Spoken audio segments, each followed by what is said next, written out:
ఆత్మ బంధువులకి నమస్తే స్వామి. ఇప్పుడు మనం మాట్లాడుకునే విషయాలు సాధారణమైన విషయాలండి. చాలా ఇళ్లలో జరుగుతూ ఉండేటివి.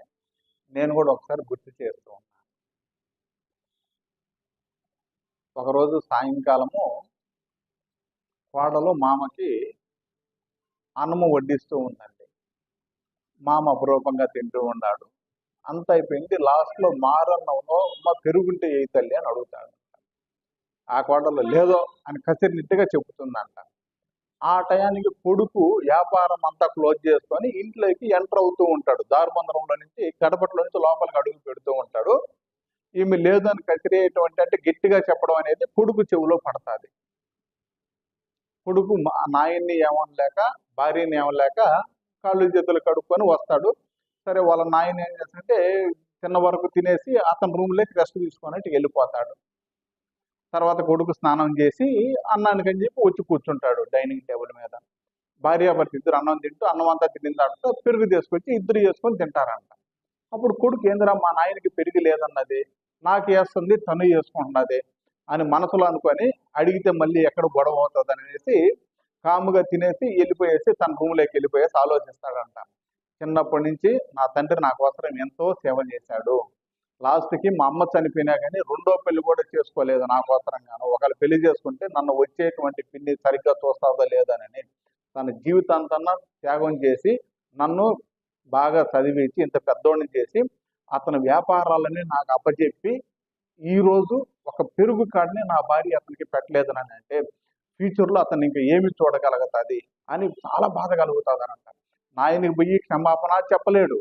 ఇట్లా భార్య కాడికి వెళ్ళి సరి చేయలేకుండా ఆగిపోయాడు. ఆలోచిస్తాడు దీని గురించి ఏం చేయాలా, దీన్ని ఎలా సరి చేయాలా అని ఒక 2-3 రోజులు ఆలోచించిన తర్వాత అతనికి ఒక ఆలోచన కలిగిన తర్వాత తెల్లవారుజామున 4 గంటలకు వాళ్ళ నాయన్ని లేపుతాడు. నాయన పని ఉన్నది లేయి అని. ఏమి నాయన అనగానే నాయన ఒక 4 జతల బట్టలు ఇతనే బ్యాగ్లో దద్దేసి నాయన పని ఉన్నది బయట దాకా పోతారని చెప్పేసి అతను కార్లో ఎక్కించుకొని తీసుకెళ్ళిపోతాడు. వాళ్ళ భార్య లేకమంది ఒక 4 ఊర్ల అవతల ఒక ఇల్లు బాడుకి తీసుకొని వాళ్ళ నాయనికి కావలసిన సౌకర్యాలను ఏర్పాటు చేసి నాయన ఒక 4 రోజులు ఇంట్లో ఉండు, ఏరే పని ఉండదు నేను తర్వాత చెప్తానని చెప్తాడంట. వాళ్ళ నాయన ఆ ఇంట్లో వదిలేసి వాళ్ళ భార్య నిద్ర లేకముందే ఇంటికి వచ్చేసి మామూలుగా ఉండిపోతాడు. నిద్ర లేచిన తర్వాత ఆ పనులు చేసుకుంటా ఉంటది. మామూలు లేచి వచ్చిన టైంకి చూద్దాంలే అనేసి 6 అయింది, 7 అయింది, 8 అయింది, 10 అయినా మామ రాలేదు. ఏంటంటే మీ నాన్నగారు ఇంకా లేచి రాలేదని అని అడుగుతాడు. నాకేం చెప్తాను అంటాడు అతను.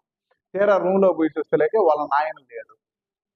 సరే ఎడకో పోయి ఉంటాడులే వస్తాడులేని వాళ్ళ పనులు వాళ్ళు చేసుకుంటా ఉంటాడు. కొడుకు మాత్రం ఏమి తెలియదంటే కాముగా ఉంటాడు. అతను నిద్రలేసి అతను రెడీ అయ్యేసి కొంచెం దిగులు నటిస్తూ షాపుకి వెళ్తాడు, వస్తాడు. సాయంకాలం వచ్చేసరికి భార్య కొంచెం దిగులు పడతా ఉంటది. ఎక్కడికి పోయి డబ్బు అయితే చెప్పుకున్నాను ఏమవుతుందో అనేసి. 2 రోజులు అయింది, 3 రోజులు, 4 అయింది. నాయన లేడని చెప్పి ఇతను కూడా నటిస్తూ ఉంటాడు వాళ్ళ భార్య కాడ. ఎక్కడికి పోయినాడు ఏందబ్బా ఇతను జాడలేదా అనేసి. ఆమె కూడా దిగులు పడినట్టుగా ఉంటది. ఏమైపోయాడబ్బా ఏమైపోయాడు అనేసి. 5వ రోజు మధ్యాహ్నం ఏదో పని మీద షాపులో నుంచి గుమస్తా వస్తాడంట వాళ్ళ ఇంటికి. రాగానే వాళ్ళ కోడలు అడుగుతుంది, ఏమండి బాబు మా మావయ్య 5 రోజులు పైన అయిపోయింది, ఇంట్లో నుంచి వెళ్ళిపోయి ఎక్కడికి పోయినాడు ఏమోనో అని అంటుంటాడంట.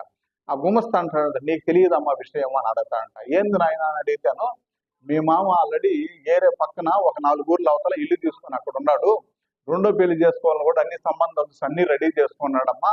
ఆస్తి అంతా కూడా ఆమెకు రాసి ఇచ్చేయాలని, ఇదే ఇంట్లోకి వచ్చి కాపురు ఉండి మిమ్మల్ని కూడా బయటికి పంపించాలని చెప్పేసి బంధువులందరి కాడ చెప్పినాడంట. బంధువులందరూ కూడా అతనికి సపోర్ట్ చేస్తా ఉన్నారు. నిన్ననే సార్కు కూడా తెలిసిందే, నిన్న నుంచి సార్ కూడా దిగులు పడిపోయి ఉన్నాడమ్మా అని చెప్తాదంట.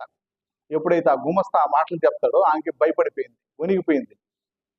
సాయంకాలం ఇంటికి భర్త రాగానే భర్తను అడుగుతుందంట, ఏమండి సారీ తప్పు అయిపోయింది, మీ నాన్నని ఎట్లయినా ఒప్పించి ఇంటికి తీసుకొచ్చుకున్నాం, మనము బాగా చూసుకున్నాం అంటాడంట. ఓయమ్మ నేను పిలవలేను ఇప్పుడు అతన్ని, అతనికి ఏం జరిగిందో ఏమో నాకు తెలియదు, అతను ఏరే పెళ్లి చేసుకోవాలనుకుంటున్నాడంట, ఆస్తుపాస్తులను అతనికి ఇచ్చేస్తాడంట, మనల్ని బయటకు వేస్తాడంట అని చెప్పాడంట. వాళ్ళ భార్య అతను భర్తలు ఆడుకుంటాదంట. రాత్రి తెలవాదు నేను క్షమాపణ చెప్తాను, నన్ను తీసుకెళ్ళండి, అడ్రస్ మీకు తెలుసు అంట కదా అని అంటాదంట. మరుస రోజు ఉదయాన్నే వాళ్ళ భార్యని తీసుకొని వాళ్ళ నాయన స్థలానికి పోతాడంట. ఇదిగో ఈ స్థలంలో ఉన్నాడంట. అప్పుడు వాళ్ళ భార్య వాళ్ళ మామ కాళ్ళు పట్టుకొని, మా అమ్మ ఇప్పటి వరకు నేను ఎన్నో పొరపాట్లు చేస్తాను, మిమ్మల్ని సరిగ్గా చూసుకోలేదు, ఇప్పటి నుంచి నా తండ్రి కన్నా ఎక్కువగా చూసుకుంటాను మిమ్మల్ని, మా తప్పులన్నీ క్షమించి మీరు పెళ్లి చేసుకోవడం కానీ ఇంకొకటి కానీ ఎలాంటివి వద్దు, దయచేసి మన ఇంటికి వెళ్ళిపోదాం రండి అని చెప్పేసి ఆమె పోయి ఆ ఇంట్లో ఉన్నటువంటి ఆయన బట్టలన్నీ సర్దేసి కార్లోకి తీసుకొచ్చి కూర్చొని పెడతాదంట. వాళ్ళ వాళ్ళ బిడ్డను వాళ్ళ ముక్కుడికి సై చూస్తూ ఉంటాడు అతను, నాయన గమ్ముగుండి అని చెప్పి సైగ చేస్తాడంట. సరే ఏదో జరుగుతుందని చెప్పి ఆయన కూడా గమ్మగా అయిపోతాడంట. నేరుగా ఇంటికి తీసుకొస్తుందంట. ఇంటికి తీసుకొచ్చిన తర్వాత ఇక అతన్ని వాళ్ళ తండ్రి గురువు కన్నా ఎక్కువగా చూసుకోవడం మొదలు పెడతాదంట. సో అదే స్టార్టింగ్ నుంచి చూసినంటే వాళ్ళ కొడుకు బాధపడడు, ఇతను బాధపడడు, ఆమె సంతోషంగా ఉండేది.